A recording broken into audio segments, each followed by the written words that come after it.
Hello everyone. चलो बेटा, आज हम डिस्कस करेंगे कि जो हमारा थर्ड पोर्शन था इसका, जो फर्स्ट हमने स्टडी किया था वो न्यूट्रिशन के बारे में था। सेकंड हमने पढ़ा था रेस्पिरेशन के बारे में, जो हमारे लाइफ प्रोसेस के अंदर बायोलॉजिकल प्रोसेस चलती रहती है उसके बारे में फर्स्ट हमने स्टडी किया, this is nutrition. Second is respiration and third हमारा जो आएगा ट्रांसपोर्टेशन, कि कैसे बॉडी के अंदर हमारा ट्रांसपोर्ट होता है, कि हम ऑक्सीजन क्या करते हैं, इनहेल करते हैं एंड कार्बन डाइऑक्साइड को बाहर रीच आउट करते हैं और ऑक्सीजन को इन करते हैं। ठीक है, तो उसका जो ट्रांसपोर्ट का काम होगा वो कौन करेगा, किसके थ्रू, जो ब्लड हमारा होता है वो अदर ऑर्गन्स तक जाता है, कौन उसको प्योरीफाई करता है। ठीक है, अब देखो फर्स्ट हमारी जो चीज आती है यहाँ ट्रांसपोर्टेशन की, तो ट्रांसपोर्ट करने का काम हमारा ब्लड का होता है, जो क्या करता है अलग अलग पार्ट से ब्लड इकट्ठा होता है, जो इम्प्योर है वो कलेक्ट किया जाता है और जो प्योर है वो अदर ऑर्गन्स को दिया जाता है। अंडरस्टैंड? तो ये हमारा स्ट्रक्चर है वो है ह्यूमन हार्ट का। ह्यूमन हार्ट का मतलब है जो इसमें ट्रांसपोर्टेशन का काम है, फर्स्ट थिंग हमारी जो ट्रांसपोर्टेशन का काम है वो किसका है, ब्लड का है। तो जो ट्रांसपोर्टर हमारा बना इसके अंदर वो कौन बना, ट्रांसपोर्टर। तो ट्रांसपोर्टर हमारा कौन बना, ब्लड बना। इस ब्लड को जो प्रेशराइज करता है अदर पार्ट तक जाने के लिए वो किसका काम है, वो हार्ट का काम है। तो किसका काम बना, पेस मेकर। जो हार्ट होगा हमारा एक पेस, यानी कि उसको प्रेशराइज करता है हार्ट को, तो जो हार्ट है वो एक पेस मेकर का क्या करता है, काम करता है। तो जो हमारा हार्ट है वो किसका काम करता है, पेस मेकर का। This is your human heart.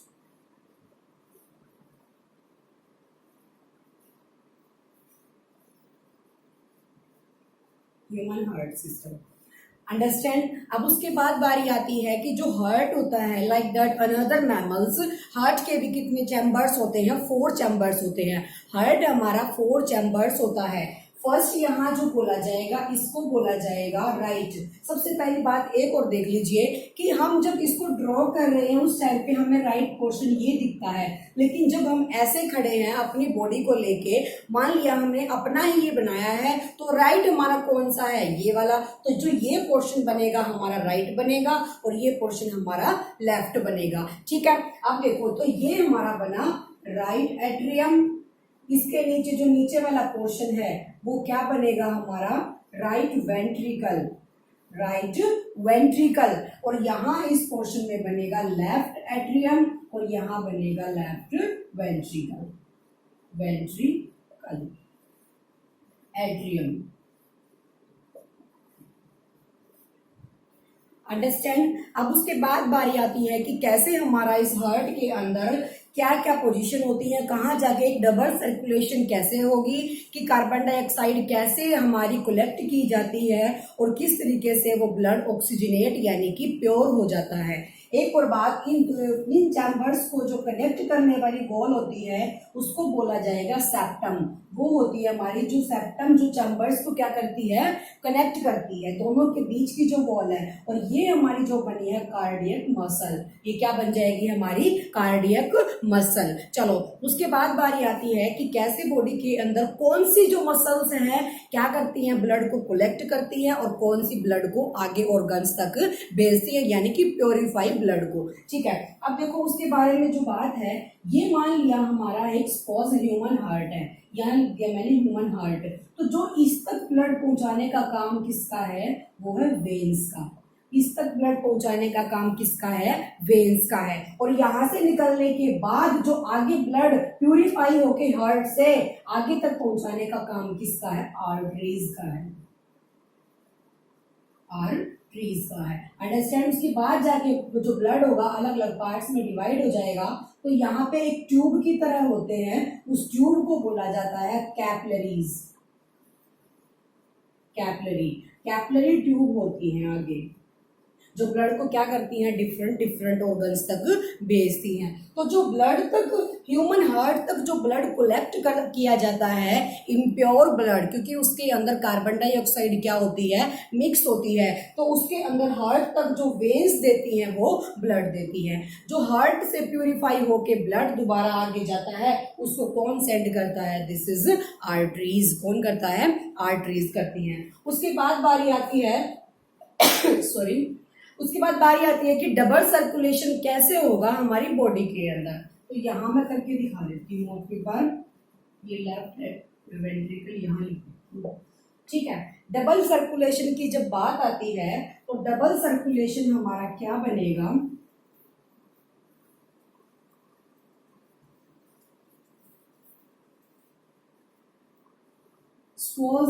This is our heart, ठीक है।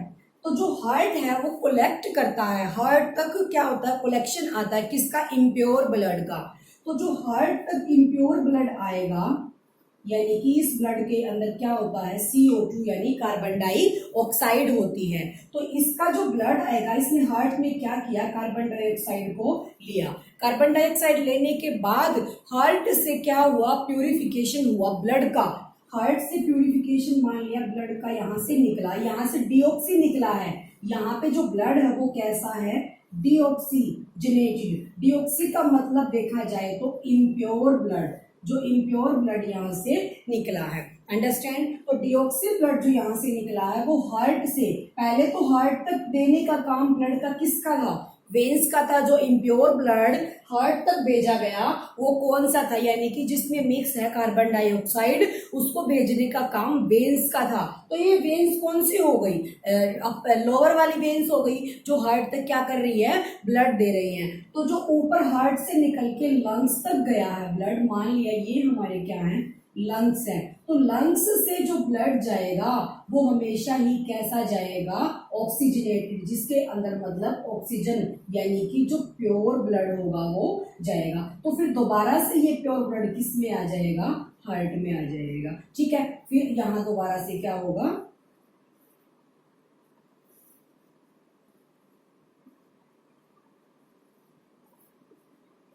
तो इसको बोला जाता है डबल सर्कुलेशन। डबल सर्कुलेशन का मतलब क्या है, सबसे पहले देखो, हार्ट तक क्या हुआ, इम्प्योर ब्लड गया। हार्ट तक जो इम्प्योर ब्लड गया है उसको ले जाने का काम वेन्स का था।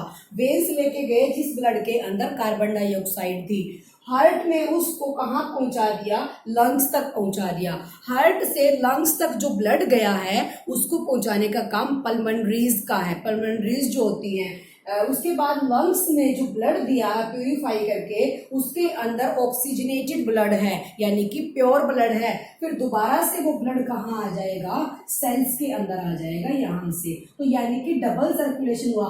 फिर यहाँ पे जो इम्प्योर ब्लड होगा उसको दोबारा से जो वेन्स क्या करेंगी, हार्ट तक देंगी, हार्ट उसको लंग्स तक देगा, लंग्स उसको दोबारा से ऑक्सीजनेट करके दोबारा से कहाँ ट्रांसफर कर देगा, सेल्स के अंदर, यानी कि अदर ऑर्गन्स। यानी कि जो ट्रांसपोर्टेशन होगा बार बार इम्प्योर ब्लड से प्योर में कन्वर्ट करने का, फिर दोबारा से जो इम्प्योर बना है उसको दोबारा से प्योर में कन्वर्ट करने का, यानी कि सेल्स से सबसे पहले कलेक्ट किया गया इम्प्योर ब्लड, ह्यूमन हार्ट तक दिया गया, हार्ट ने उसको लंग्स में ट्रांसफर कर दिया। ट्रांसफर करने के बाद लंग्स से जो प्योर ब्लड हमारा निकला है वो क्या बनेगा, हमारा दोबारा से ऑक्सीजनेटेड ब्लड बन जाएगा, यानी कि प्योर ब्लड। प्योर निकलने के बाद वो दोबारा से कहाँ जाके मिल गया, सेल्स के अंदर, यानी कि हार्ट के थ्रू कहाँ चला गया, सेल्स में चला गया। तो ये जो सर्कुलेशन चला है ये हमारा कौन सा सर्कुलेशन है, डबल सर्कुलेशन, जो कि हार्ट के अंदर होता है।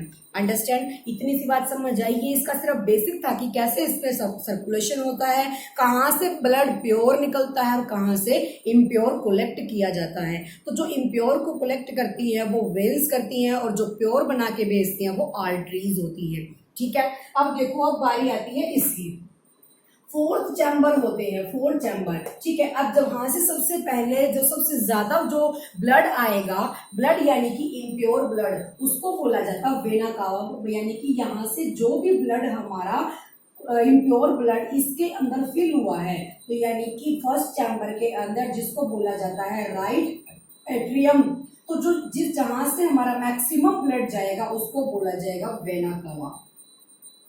इसको वेना कावा नाम क्यों दिया गया है? क्योंकि जो इम्प्योर ब्लड है उसको लेके आने का काम किसका है? वेन्स का है। तो जहां से जब से ज्यादा ब्लड आएगा उनको बोला जाएगा वेना कावा। ठीक है, तो यहां से जब ब्लड आया है, इस पोर्शन में जब ब्लड ने एंट्री की तो उस टाइम पे ये पोर्शन क्या था? हमारा रिलैक्स पोजीशन पे था। ये हमारा रिलैक्स पे था और ये कॉन्ट्रैक्टेड था। तो जब यहां से क्या हो गया, एकदम से इस प्रेशराइज करके ये ब्लड इस पोर्शन में आया, यानी कि राइट वेंट्रिकल में एंटर किया। राइट वेंट्रिकल में एंटर के बाद ये पोर्शन हमारा कॉन्ट्रैक्टेड हो जाएगा और ये क्या हो जाएगा? रिलैक्स। यानी कि सबसे पहले वेना कावा ने दिया तो एक पोर्शन हमारा रिलैक्स रहेगा और दूसरा कॉन्ट्रैक्टेड रहेगा। यानी कि राइट एट्रियम अगर हमारा रिलैक्स है तो ये पोर्शन हमारा क्या बनेगा? कॉन्ट्रैक्टेड बनेगा। ठीक है, जब ये कॉन्ट्रैक्टेड है तो ये क्या बन जाएगा? रिलैक्स बन जाएगा। अंडरस्टैंड? तो जब ये इकट्ठा कर रहा है, ब्लड को कलेक्ट कर रहा है जो वेना कावा से आया है, तो उस टाइम ये रिलैक्स है। फिर अगर ये एकदम से प्रेशराइज होके इस पोर्शन में, इस चैम्बर में आता है, राइट वेंट्रिकल में आता है, तो वो क्या हो जाएगा? ये कॉन्ट्रैक्टेड यानी कि क्लोज हो जाएगा और ये वाला रिलैक्स हो जाएगा। तो यहां से आने के बाद फिर ब्लड कहाँ जाएगा? दोबारा से ऊपर की तरफ जाएगा। ऊपर की तरफ यानी कि लंग्स की तरफ। लंग्स की तरफ जाके प्यूरिफाई होने के बाद ब्लड फिर दोबारा से कहाँ जाएगा? अलग अलग सेल में। तो इसी तरीके से क्या होगा? यहाँ से भी ऐसे ही ब्लड का मतलब यहाँ से रेगुलरली ब्लड ऐसे सर्कुलेट होता जाएगा। तो जिसके थ्रू जाता है ब्लड यहाँ से प्यूरिफाई होने के लिए, उसको बोला जाएगा पल्मोनरी ट्यूब। यानी कि ये पल्मोनरी होती है जिसके थ्रू ब्लड कहाँ तक जाएगा? लंग्स तक, यानी कि हार्ट तक जाएगा। हार्ट तक जाने के बाद फिर ऑक्सीजनेटेड जो ब्लड होगा वो दोबारा से कहाँ आ जाएगा? इस चैम्बर में आ जाएगा। ये चैम्बर कौन सा है? Left ventricle. इस लेफ्ट वेंट्रिकल में एंटर करने के बाद ऑक्सीजनेटेड ब्लड, देखो यहाँ से जो ब्लड आया था वो डीऑक्सीजनेटेड यानी कि इम्प्योर था, जो वेना कावा ने दिया था। तो यहाँ से जब ब्लड कहाँ गया? लंग्स तक गया। तो लंग्स ने उस ब्लड को ऑक्सीजनेटेड यानी कि प्योर कर दिया। प्योर करके जो ब्लड निकलेगा उसका काम आर्टरीज का होता है। सारी आर्टरीज क्या करती है? प्योर ब्लड लेती है और डिफरेंट ऑर्गन्स तक भेजती हैं। लेकिन सिर्फ एक पल्मोनरी आर्टरी ऐसी होती है जो इम्प्योर ब्लड को लंग्स तक देती है।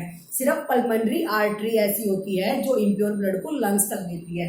तो पल्मोनरी आर्टरी का जो काम है वो इस जो हमारा यहाँ से डीऑक्सीजनेटेड ब्लड निकला है उसको लंग्स तक भेजने का। लंग्स में ऑक्सीजनेट होके वो ब्लड प्योर होके कहाँ आ गया? इस चैम्बर में, जिसको बोला गया था लेफ्ट वेंट्रिकल ब्लड बोला गया था, सॉरी चैम्बर बोला गया था। तो इस चैम्बर में आने के बाद जब ये चैम्बर ब्लड को कलेक्ट कर रहा है तो ये रिलैक्स है और ये हमारा कॉन्ट्रैक्टेड है। लेकिन जब प्रेशराइज होने के बाद, जब ये कम्प्लीटली फिल हो गया तो प्रेशराइज होने के बाद ब्लड ने इस चैम्बर में क्या किया? इस चैम्बर में आ गया। इस चैम्बर में एंट्री के बाद इसको बोला गया है लेफ्ट वेंट्रिकल।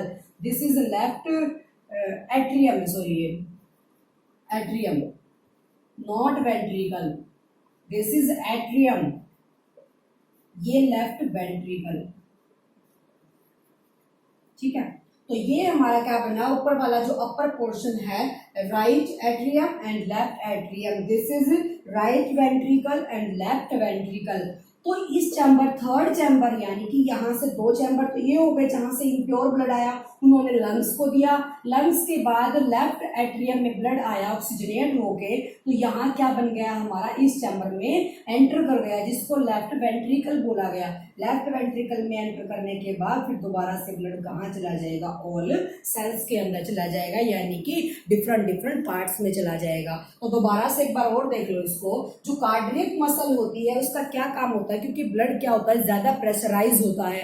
प्रेशराइज होने की वजह से ताकि वो सेल्स के सारे पार्ट्स में क्या हो सके? जा सके। ठीक है, अब देखो दोबारा से, ये हमारा जो वेना कावा है इसने क्या किया? First of all human heart is fourth chamber. First is right atrium and left atrium and right ventricle and left ventricle, यानी कि चार chamber, fourth chamber. Other mammals का भी मोस्टली जो क्या होगा? हमारा फोर्थ चैम्बर होगा। ठीक है, तो उसके बाद जो हमारा बनेगा, वेना कावा ने इम्प्योर ब्लड दिया फर्स्ट चैम्बर को, तो फर्स्ट चैम्बर हमारा रिलैक्स है तो सेकंड चैम्बर हमारा कॉन्ट्रैक्टेड है। तो यहाँ ब्लड एंटर करने के बाद ये कॉन्ट्रैक्टेड हो गया, ये क्या हो गया, रिलैक्स हो गया। इसने इम्प्योर ब्लड लंग्स तक दिया, जो मैंने यहाँ बताया था तुम्हें, इसने ह्यूमन हार्ट ने क्या दिया, लंग्स तक ब्लड दिया। लंग्स तक देने के बाद वो दोबारा से क्या हो गया, ऑक्सीजनेट होके जब यहाँ से आया था जिसके अंदर ऑक्सीजन ऐड थी, तो ये ब्लड हमारा कैसा है, ऑक्सीजनेटेड ब्लड है। ऑक्सीजनेटेड यानी कि प्योर ब्लड है। प्योर ब्लड ने जब यहाँ एंट्री की तो ये यहाँ से ये रिलैक्स है, तो ये कॉन्ट्रैक्टेड, जब ये कॉन्ट्रैक्टेड हो जाएगा तो ये क्या हो जाएगा, रिलैक्स। मतलब अगर देखा जाए तो ये पोर्शन एक टाइम पे क्या होते हैं, रिलैक्स होते हैं, और ये पोर्शन तब उस टाइम पे कॉन्ट्रैक्टेड होते हैं। तो जो ये पोर्शन है ये इसके साथ, यानी कि लेफ्ट एट्रियम राइट वेंट्रिकल के साथ सेम पोजीशन पे होता है, और ये पोर्शन इस पोर्शन के साथ। जब ये दोनों कॉन्ट्रैक्टेड ये दोनों रिलैक्स, जब ये दोनों कॉन्ट्रैक्टेड ये दोनों रिलैक्स पोजीशन पे, ठीक है। तो यहाँ से जो प्योर ब्लड आया उसने इसके अंदर एंट्री की, फिर वहां से क्या हो जाएगा, वो अदर सेल्स के अंदर चला जाएगा। अंडरस्टैंड, ये था सर्कुलेशन जो ब्लड का यानी कि प्योर ब्लड का होता है। फर्स्ट ऑफ ऑल एक चीज ध्यान रखनी है, सबसे पहले जो बेसिक बातें हैं, इम्प्योर ब्लड को लाने का काम वेन्स का होता है, प्योर बनाने का काम लंग्स से निकल के जब जाती है वो आर्टरीज होती है। सिंगल एक पल्मोनरी आर्टरी ऐसी होती है जो इम्प्योर ब्लड को लंग्स तक भेजती है। बाकी सारी आर्टरीज क्या करती हैं, जो मैंने आपको बताया था कि यहाँ से मान लिया ये हमारा लंग्स है, तो यहाँ से निकलने के बाद जो काम होगा वो आर्टरीज का होगा, और इस तक भेजने का काम किसका होता है, वेन्स का होता है। तो जो इम्प्योर ब्लड लाती हैं वो वेन्स लाती हैं, और जो प्योर ब्लड को अदर ऑर्गन्स तक सेंड करती हैं वो आर्टरीज करती है, ठीक है। और ये था हमारा डबल सर्कुलेशन जो ब्लड के अंदर होता है, ऑक्सीजनेटेड और डीऑक्सीजनेटेड ब्लड को लेके। अब इसके अंदर एक और पॉइंट आता है कि जब प्रेशर हाई होता है उस टाइप पे सिस्टोल कंडीशन पे, उसको सिस्टोल कंडीशन बोला गया है, यानी कि जब लेफ्ट एट्रियम रिलैक्स होगा, जब लेफ्ट एट्रियम रिलैक्स होगा तो इसका जो चैम्बर है वो प्रेशराइज होगा, क्योंकि इसके अंदर ब्लड क्या हो रहा है, कोलेक्ट हो रहा है, तो प्रेशराइज होगा। तो वो जो हाई प्रेशर बनेगा वो कितना बनेगा, एक सिंपल ह्यूमन हार्ट का, तो वो बनेगा 120 ऑफ मर्क्यूरी, यानी कि सिस्टोल कंडीशन पे हाई जब बनेगा, सिस्टोल कंडीशन का मतलब होता है कि जब हमारा लेफ्ट एट्रियम क्या है, रिलैक्स है, जब हमारा लेफ्ट एट्रियम क्या है, रिलैक्स पोजीशन पे है। रिलैक्स पोजीशन पे कोई भी चैम्बर जब है, इसका मतलब उसके अंदर क्या हो रहा है, ब्लड बिल्कुल वहां पे कलेक्शन हो गया है सारे ब्लड का, तभी वो रिलैक्स पे है, ठीक है। फिर लोअर की बात आती है कि लोअर कितना होगा, जब ये वाला पोर्शन कॉन्ट्रैक्टेड हो जाएगा। अपर वाला पोर्शन अगर कॉन्ट्रैक्टेड हो गया इसका मतलब इसने ब्लड को नीचे वाले में दे दिया जब ये कॉन्ट्रैक्टेड है, तो जब ये कॉन्ट्रैक्टेड यानी कि लोअर प्रेशर हो जाएगा तो वो हमारा कितना बनेगा, 80 बन जाएगा, किसका, मर्क्यूरी का। तो ये तब होता है जब हमारा लेफ्ट एट्रियम क्या हो जाए, कॉन्ट्रैक्टेड हो जाए। अंडरस्टैंड, तो ये था हमारा कि हमारा जो हाई प्रेशर होगा वो 120 होगा नॉर्मल, ये नॉर्मल की बात है, नॉट हाई। हाई पे मतलब हाई पे जब नॉर्मल होगा तो 120 मर्क्यूरी का, जब मर्क्यूरी यानी कि जिसपे स्पेग्नोमीटर जिससे तुम क्या करते हो, मेजर करते हो, ठीक है। उसके बाद सिस्टोल कंडीशन पे, सिस्टोल कंडीशन मतलब जब प्रेशराइज होता है अपर चैम्बर, ठीक है। उसके बाद जब ये रिलैक्स पोजीशन पे आ जाएगा, कॉन्ट्रैक्टेड रिलैक्स पोजीशन पे जब लेफ्ट एट्रियम होगा तो 120 आपका क्या होगा, उसका अपर प्रेशर होगा। तो जब ये क्या हो जाएगा, कॉन्ट्रैक्टेड पे आ जाएगा, यानी कि ब्लड इसमें एंटर कर जाएगा, तो वो कितना होगा, 80। यानी कि जब ये कॉन्ट्रैक्टेड पोजीशन पे है तो 80, और जब ये उस पे रिलैक्स पे है तो 120। तो ये बनता है एक नॉर्मल ह्यूमन का ब्लड प्रेशर। अंडरस्टैंड, तो ये है आपका ट्रांसपोर्टेशन का काम किसने कब किया, तो कहाँ से ऑक्सीजनेट हुआ, कहाँ से निकला। Understand, thank you so much.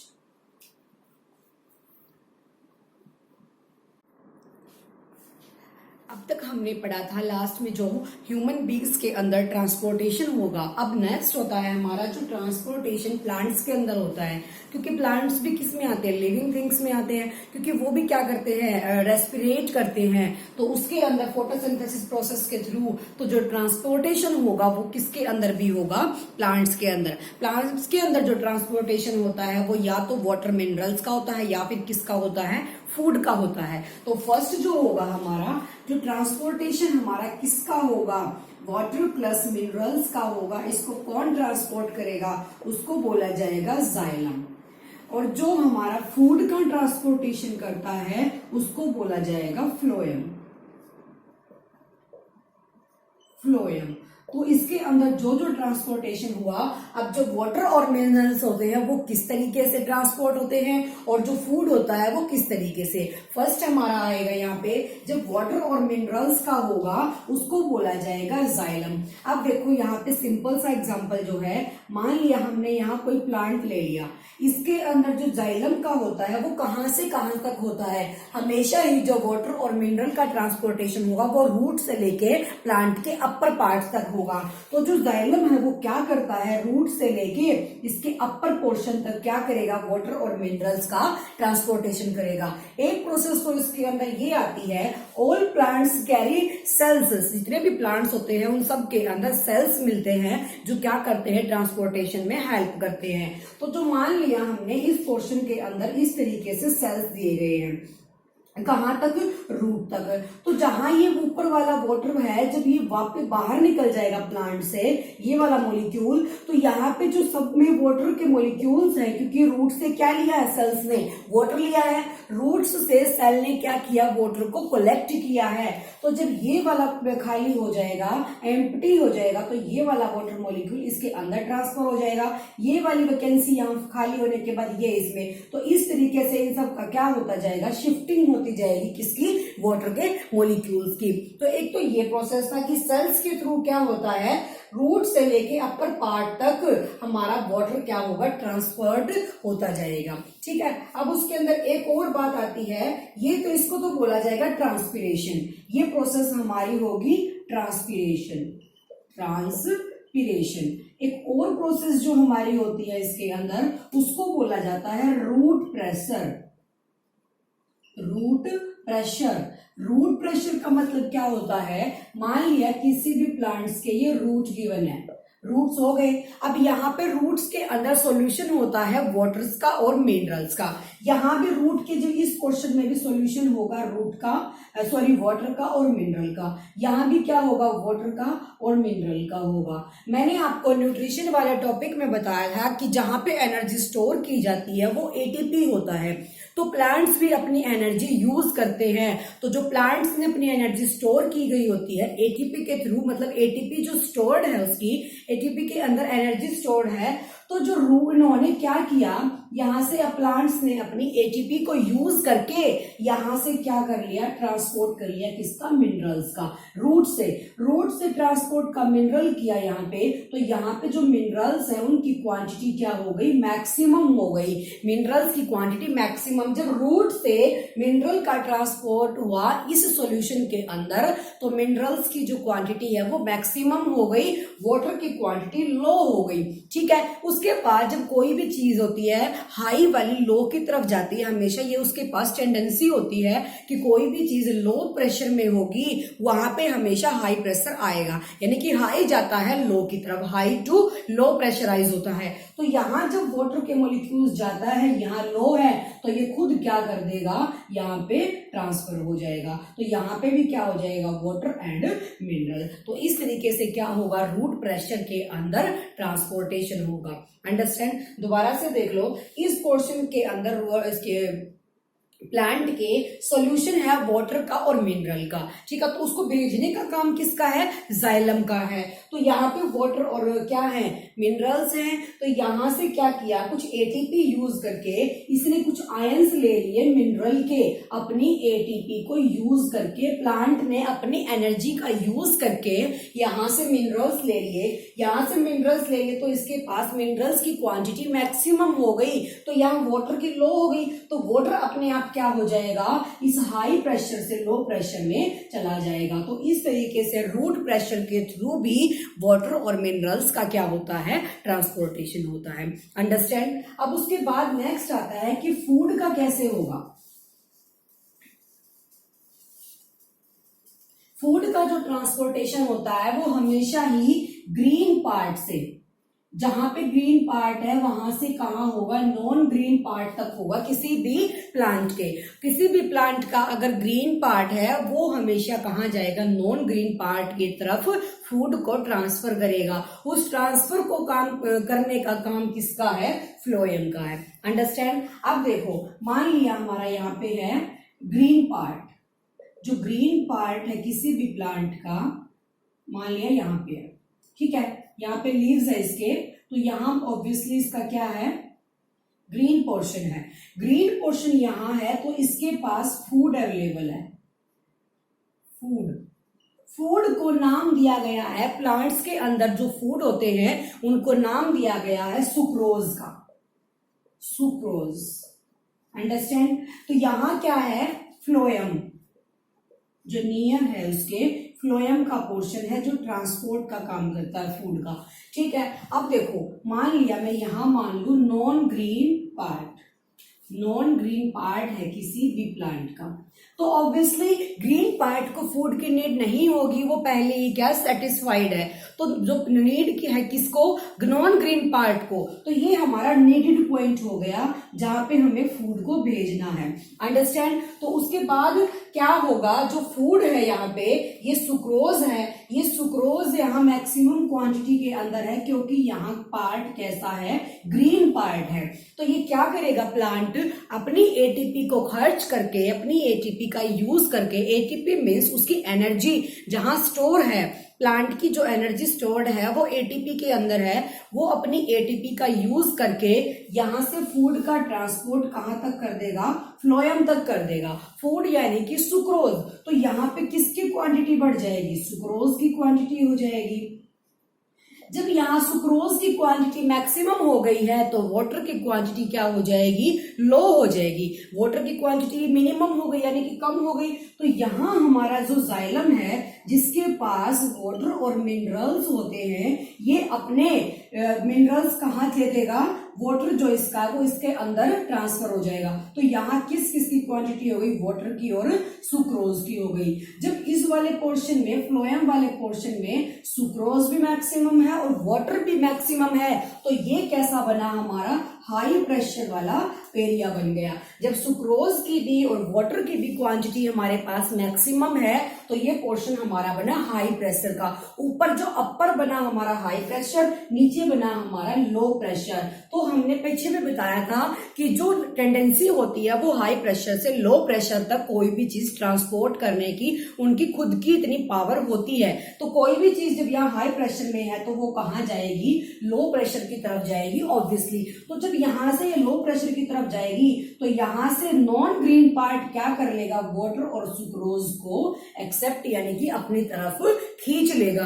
तो यहाँ से नॉन ग्रीन पार्ट क्या करेगा, क्योंकि उसको नीड है, तो जब इसके पास से वाटर और सुक्रोज जा रहा है तो वो ऑब्वियसली क्या करेगा, खींच लेगा किस चीज को, वाटर को और सुक्रोज को। तो इस तरीके से ग्रीन पार्ट से लेके नॉन ग्रीन पार्ट तक हमारा क्या पहुंचा दिया जाएगा, फूड पहुंचा जाएगा। फूड का क्या हो जाएगा, ट्रांसपोर्टेशन हो जाएगा, जिसको फूड के ट्रांसपोर्टेशन को क्या बोला जाएगा, ट्रांसलोकेशन। ट्रांसलोकेशन। तो ये क्या बन जाएगा हमारा, जब फ्लोएम के थ्रू ग्रीन पार्ट से नॉन ग्रीन पार्ट तक हमारा फूड ट्रांसपोर्ट होगा, दिस इज ट्रांसलोकेशन। अंडरस्टैंड। तो ये है हमारा जब ट्रांसपोर्टेशन किसके अंदर होता है, प्लांट्स के अंदर होता है। ठीक है।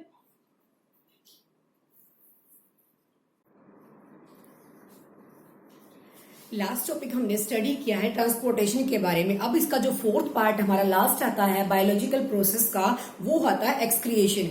एक्सक्रिएशन मीन्स यानी कि एक्सक्रिएशन की नीड हमें क्यों होती है, क्योंकि हमारी बॉडी के अंदर जितना भी वेस्ट मटेरियल है जो कि नाइट्रोजनस वेस्ट है उसको रिमूव करने की भी नीड होती है, वरना वो हमारे पार्ट को, जो ऑर्गन्स हमारी बॉडी के हैं उनको क्या कर सकता है, डैमेज कर सकता है। अंडरस्टैंड। अब जो हमारा यहाँ पे आता है वो आता है ह्यूमन एक्सक्रेटरी सिस्टम। जो इंसान यानी कि ह्यूमन का जो एक्सक्रिएशन सिस्टम होता है वो कैसे होता है। एक्सक्रिएटरी सिस्टम के पास क्या होते हैं, 2 पेयर्स ऑफ किडनीज होते हैं This is right kidney and this is left kidney. Two is a ureter, pair of ureter and a urinary bladder and a one urethra. Urethra यानी कि जिसके थ्रू क्या होगा हमारा वेस्ट बाहर यानी कि रिलीज हो जाएगा। तो ये वर्क कैसे करता है, इसकी प्रोसेसिंग कैसे होगी यहाँ पे, ये हमारी होती है राइट किडनी। राइट किडनी हमेशा छोटी होती है लेफ्ट से, एक ऊपर होती है थोड़ी सी नीचे होती है, क्योंकि राइट किडनी का जो अपर पोर्शन है वहां पे हमारा लीवर वाला ऑर्गन भी सेट वहां पे स्टेबल होता है। तो जो राइट किडनी है ये होते हैं हमारे रेनल आर्टरियम, यानी कि जो काम करते हैं किसका, प्रोसेसिंग का, कि जो इम्प्योर चीजें हमारी इम्प्योर सब्सटेंसेस होते हैं उनको पास कराने का। तो जो किडनी होती है, किडनी क्या वर्क करती है, kidney is the filtration unit. जो हमारी बॉडी के अंदर जितना भी वेस्ट मटेरियल होता है उसको किसके फिल्ट्रेट करने के लिए, फिल्ट्रेशन का काम कौन करेगा, किडनी करेगी। अब वर्किंग कैसे होगी, रेनल आर्टरीज की थ्रू हमारा क्या आएगा, जो वेस्ट है वो इसके अंदर एंटर कर जाएगा। उसके बाद वो कहाँ जाएगा, किडनी के अंदर। किडनी के अंदर जाने के बाद जब ये फिल्टर हो जाएगा तो जो वेस्ट बचा है वो इनके थ्रू कहाँ चला जाएगा, ब्लैडर यानी कि यूरिन ब्लैडर के अंदर। अब इंपॉर्टेंट क्वेश्चन यहाँ अराइज होता है कि हमें यूरिन को produce, how urine is produced, कैसे हमारा यूरिन प्रोड्यूस्ड हुआ और किस प्रोसेस के थ्रू हमें यूरिन को बनाने की नीड हुई। सबसे पहली चीज, जो वेस्ट मटेरियल हमारी बॉडीज के अंदर होते हैं उनको रिमूव करने के लिए हमें यूरिन को प्रोड्यूस कराना पड़ा। अब यूरिन प्रोड्यूस कहाँ हुआ, किडनीज के अंदर, क्योंकि किडनी ने जितना भी हमारा बॉडी के अंदर मटेरियल है उसको फिल्टर किया, हमारे ब्लड को फिल्टर करने की नीड। जैसे हमने किडनी के अंदर जैसे कोई भी चीज, लंग्स के अंदर सबसे पहली बात, जैसे लंग्स ने क्या किया था, CO2 वाले ब्लड को O2 यानी कि ऑक्सीजनेटेड ब्लड में क्या कर दिया था, कन्वर्ट कर दिया था, यानी कि इम्प्योर से प्योर में लंग्स ने किया था। उस ऐसे तरीके से ही जो किडनी होती हैं वो इम्प्योर मटेरियल को अलग कर देगी और प्योर को अलग, यानी कि एक फिल्ट्रेशन यूनिट का, एक फिल्टर्ड का जो काम करती है वो किडनी करती है। तो यहां से भी ऐसे ही सेम प्रोसेस होगा, यहां निकलने के बाद फिर हमारा जो ब्लड, ये जो मटेरियल है वो जो वेस्ट होगा वो यहां से कहां एंटर कर जाएगा, यूरिन ब्लैडर के अंदर। जब यूरिन ब्लैडर के अंदर प्रेशराइज एक्सपेंड होगा तो वो यूरेथ्रा के थ्रू क्या हो जाएगा, बाहर निकल जाएगा। अंडरस्टैंड। तो जो यहाँ पे किडनी का मेन फंक्शन है वो फिल्ट्रेशन यूनिट का है। जितना भी हमारा वेस्ट मटेरियल है, वेस्ट सब्सटेंसेस हैं, जो नाइट्रोजनियस वेस्ट है वो निकालने की नीड होती है, वरना वो हमारे ऑर्गन्स को डैमेज कर देगा। जो उनको निकालने की नीड है वो किसकी है, किडनीज की है। किडनी फिल्ट्रेशन यूनिट का क्या करती है, काम करती है। ये है रेनल आर्टरियम, क्या करते हैं, पास करते हैं किसको, वेस्ट को, और आगे क्या, इम्प्योर यानी कि प्योर करने के लिए। ठीक है। अब इसने जैसे ये काम किया, अब वो डिपेंड किस पे होती है, kidneys have large number of filtration unit, this is called nephrons. क्या होते हैं वो, क्लोज्ड पैक्ड टुगेदर, यानी कि किडनी के पास फिल्ट्रेशन यूनिट्स होती हैं, यानी कि एक किडनी 1 मिलियन के लगभग क्या करती है, नेफ्रॉन्स होते हैं उसके पास, किडनी के पास, एक किडनी के पास 1 मिलियन के अप्रोक्स, ये अप्रोक्स की बात है, 1 मिलियन के अप्रोक्स क्या होते हैं, नेफ्रॉन्स की यूनिट होती है, उनको नेफ्रॉन्स बोला जाता है, जो क्या करते हैं, फिल्ट्रेशन में हेल्प करते हैं किडनी की। ठीक है। तो किडनी हमारा इंपॉर्टेंट ऑर्गन है बॉडी का। तो अब वो वर्क कैसे करते हैं, ये हमारा स्ट्रक्चर है नेफ्रॉन्स का। हमेशा ही सारे स्ट्रक्चर के ऊपर इंपॉर्टेंट समझ के चलना है, क्योंकि जो CBSE वाला होता है वो हमेशा नेमिंग भी दे सकता है, आपको डायग्राम दे देगा और उनकी नेमिंग पूछ लेगा। तो जो इंपॉर्टेंट पार्ट्स होते हैं, जैसे right kidney, left kidney, renal atrium, renal vein जो होती हैं पास करती हैं जो प्योर चीजों को, यूरेटर क्या होता है जिसके थ्रू पास होता है, यूरिनरी ब्लैडर क्या होते हैं जहां पे वेस्ट हमारा इकट्ठा होता है, कलेक्ट होता है, और यूरेथ्रा के थ्रू हमारा बाहर निकलता है। तो जो फिल्ट्रेशन यूनिट के अंदर मैंने बताया, अपने पॉइंट पे आते हैं, जो फिल्ट्रेशन यूनिट के अंदर बताया मैंने, बहुत सारी मैक्सिमम क्वांटिटी के अंदर नेफ्रॉन्स होते हैं जो हेल्प करते हैं किडनी की, किसके लिए, फिल्ट्रेशन के लिए। यानी कि जिस तरीके से हम ब्लड को प्यूरिफाई कर रहे थे लंग्स के थ्रू, उसी तरीके से यहाँ जो बॉडी के अंदर इंपॉर्टेंट जो चीजें हैं, मिनरल्स है हमारी बॉडी के लिए, वो अलग हो जाए और जितना भी वेस्ट है वो अलग हो जाए। इंपॉर्टेंट का मतलब है जैसे तुम्हारे पास एमिनो एसिड है, सॉल्ट है, मेजर अमाउंट के अंदर जो वाटर है वो हमारी बॉडी एब्जॉर्ब कर ले और जितना भी वेस्ट है जो बॉडी के लिए क्या है डेंजरस है वो रिमूव हो जाए। तो यहाँ जो नेफ्रॉन्स होते हैं वो ऐसी सी शेप का हमारा जो नेफ्रॉन बनेगा, इस पोर्शन को बोला जाएगा बोमेन्स कैप्सूल। ये पोर्शन जो हमारा बना हुआ जो कलेक्ट करता है, ठीक है, जिसके एंट्री से जहां से एंट्री होती है वेस्ट की हमारी। अब उसके बाद ये इस पाइप की तरह बना होगा, इस पाइप को यहाँ बोला जाएगा हैनल्स लूप, क्योंकि ये हमारा प्रॉपरली यू शेप्ड होता है। यहाँ से क्रॉस करने के बाद जो ये अलग से पोर्शन बच गया, यहाँ हमारा सारा क्या हो जाएगा वेस्ट निकल जाएगा। जब ये वेस्ट कहाँ एंटर कर जाता है फिर यूरिनरी ब्लैडर के अंदर, तो अब इसको क्या बोला जाएगा, ये हमारी जो पतली पतली कैपिलरीज होती हैं इसको बोला जाएगा एफरेंट कैपिलरी। जो क्या करती है एफरेंट कैपिलरी, हमारा जो इम्प्योर यानी कि जो वेस्ट है उसको लाने का काम किसका होता है, एफरेंट कैपिलरी का। एफरेंट कैपिलरी ट्यूब ने यहाँ पे वेस्ट को सेंड किया। अब इसको कलेक्ट किया किसने, इस ट्यूब ने, जो कि नैरो होती है। ये होती है हमारी ब्रॉड हमेशा और ये नैरो होगी। ये नैरो होगी कोई भी चीज तो उसमें प्रेशर क्या होगा, मैक्सिमम होगा। तो इस चीज के अंदर प्रेशर बहुत ज्यादा अराइज हो जाता है इस पोर्शन में, तो वो कहाँ पे कर देगा, ये कलेक्ट कर लेगा उस चीज को, उस वेस्ट को। उसके बाद जब वेस्ट यहाँ से क्रॉस होने के बाद यहाँ से जाएगा, यहाँ से निकल के अब इस वेस्ट के अंदर इंपॉर्टेंट चीजें यानी कि एमिनो एसिड जो आपको प्रोटीन से मिला है, ग्लूकोज वगैरह जो भी हमारे होते हैं, ग्लूकोज कार्बोहाइड्रेट्स से आपको जो मिला न्यूट्रिशन के अंदर पढ़ा था, अब वो भी इसके साथ मिक्स होके चला जाता है, सोल्ट भी और अमाउंट ऑफ वाटर भी तो मिक्स होके चला ना जाए यानी कि रिलीज ना हो जाए, उस चीज के लिए भी इसकी एक इम्पोर्टेंट चीज है, इसमें ऐसे ये बने होते हैं ट्यूब्स के अंदर। तो ये ट्यूब के अंदर क्या करते हैं, जितने भी इंपॉर्टेंट मिनरल्स हमारी बॉडी के होते हैं वो उनको रीअब्सॉर्ब कर लेती है। तो रीअब्सॉर्प्शन का काम कौन करेगा, यहाँ पे ये चीजें करेंगी। ये क्या करती हैं, हमारी बॉडी के अंदर जो सोल्ट है, जो एमिनो एसिड है, इन चीजों को रीअब्सॉर्ब कर लेगी। क्या कर लेगी, रीअब्सॉर्ब कर लेगी। जो वेस्ट के साथ उसको बाहर नहीं निकलने देती, लेकिन जो डिसॉल्व्ड वाटर होता है वो वेस्ट के साथ बाहर निकल जाता है। तो यहां से जब वेस्ट ने एंट्री की, कलेक्ट किया इस ट्यूब ने, जिसको इफेरेंट बोलते हैं, इफेरेंट जो कलेक्ट करती है दिस इज इफेरेंट एंड जो सेंड करती है दिस इज एफेरेंट। एफेरेंट यहाँ कलेक्ट किया, फिर उसके बाद इसने यहाँ से एंट्री की। जो हमारी बॉडी के लिए इंपॉर्टेंट होता है वो इस ट्यूब ने क्या कर लिया, एब्जॉर्ब कर लिया, रीएब्जॉर्ब कर लिया। यहाँ से जाने के बाद, इस लूप से जाने के बाद, क्रॉस होने के बाद इस पोर्शन के अंदर हमारा जितना भी वेस्ट होगा वो चला जाएगा। इस पोर्शन का मतलब है ये काम किया नेफ्रॉन ने हमारी बॉडी के अंदर। तो ये काम जो वेस्ट है वो किसके अंदर कलेक्ट होगा, यूरिनरी ब्लैडर के अंदर। तो यहाँ पे जब क्या पड़ेगा, प्रेशराइज होगा, तो वो यूरेथ्रा के थ्रू जो वेस्ट होगा हमारा वो बाहर निकल जाएगा। ठीक है, ये प्रोसेस थी। एक बार और देख लो, this is right kidney, left kidney. ये क्या होगा, रेनल आर्टरी, रेनल वेन जो पास थ्रू करती है यानी कि पास करने का काम करती हैं। उसके बाद जो हमारा ब्लड होगा किडनी में आने के बाद प्यूरिफाई होके जो वेस्ट बच जाएगा, फिल्ट्रेशन यूनिट होती है किडनी के पास, जिसको नाम बोला गया है नेफ्रॉन। दोनों किडनी के अंदर यानी कि नेफ्रॉन अवेलेबल है, जो नेफ्रॉन की वर्किंग है कंप्लीट यहाँ पे। तो नेफ्रॉन ने जो काम किया फिल्ट्रेशन का, उसके बाद जो वेस्ट बचा उसको इकट्ठा यानी कि स्टोर किया यूरिनरी ब्लैडर ने। यूरिनरी ब्लैडर में जो प्रेशर एक्सपेंड होगा किसका, यूरेटर से आए हुए वेस्ट का, ये क्या बनेगा हमारा राइट यूरेटर एंड ये क्या बनेगा लेफ्ट यूरेटर, जो पेयर होता है हमारे पास। तो इन दोनों किडनीज से जो हमारा वेस्ट निकला वो यूरिनरी ब्लैडर में स्टोर्ड हो गया। प्रेशर लगने के बाद वो यूरेथ्रा के थ्रू हमारा क्या हो जाएगा, बाहर निकल जाएगा, जो यूरिन होता है। ठीक है, अब उसके बाद जो किडनीज के अंदर फिल्ट्रेशन यूनिट का काम करता है वो नेफ्रॉन का होता है।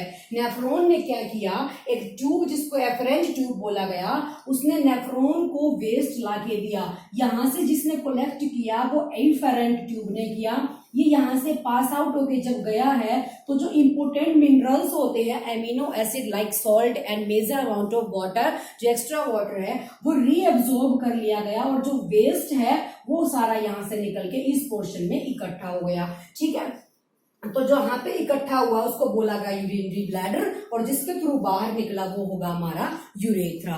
यानी कि जो ये सिस्टम वो ह्यूमन एक्सक्रिएटरी सिस्टम का है। ह्यूमन एक्सक्रिएटरी का मतलब होता है जितना भी वेस्ट हमारी बॉडी के अंदर है उसको रिमूव यानी कि रिलीज करना है।